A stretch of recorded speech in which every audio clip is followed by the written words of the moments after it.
This video is for the extra credit, and we are going to work on step 4. And in step 4, it wants today's date here in B1. And it's a formula because I can't just put in today's date because I want it to change every single date. So if I were to put in today's date, if I were to open the spreadsheet tomorrow, it'd be incorrect. So again, it's a formula. And just like in previous videos, I told you before, anytime you write a formula in Excel, you click in the cell where you want the answer. I want the answer in B1, so I've clicked in B1. If I know the formula, which we have had this formula, or at least part of this formula before, we had it in the Dunder Mifflin project.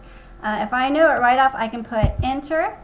Excel knows I'm writing a formula, and I could write out the formula. But if I don't know it, then I have several other options. I'm going to hit escape to get out of this. Remember, I could always go to my function, and I could look for it here.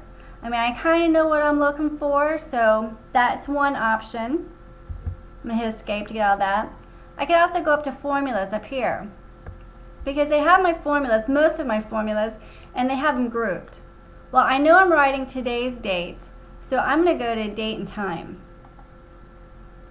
And here are all the date and time formulas. And I can actually tell you what you're looking for is on this list. And we've had we've had this formula before in the Dunder Mifflin, so if that helps you.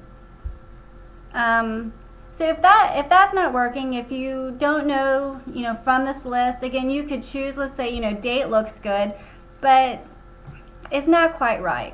So I would just cancel all that. You could just keep looking at these, clicking on it, and if that's not quite right, or another option, and I will always tell you this option, Google it. And I've Googled it for you. I typed in formula for today's date in Excel. Now this is interesting. It says to insert today's date, you could do Control plus a semicolon. So let's try it.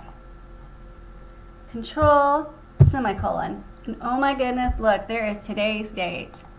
It's pretty awesome. Well, it was awesome. Let's try that again. And I'll tell you why it did that.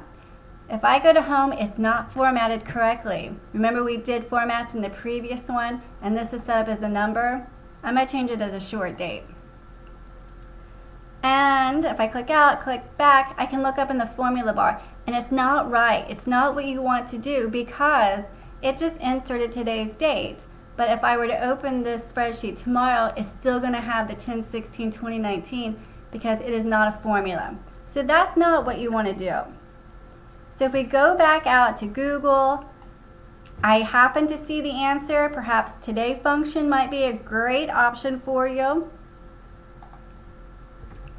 So again, I would suggest going out to formulas, looking at date time. It's in this list, you can try them, and if you just want to research it, go out to Google and Google it. Last thing, once I do get my date, I need it formatted differently. I need it with the date, comma, month, date, and year. So again, you'll have to go out here and you'll have to choose a different format. Alright, so that is step 4. We have one more thing to do, and that's to write these formulas over here, and that will be my next video.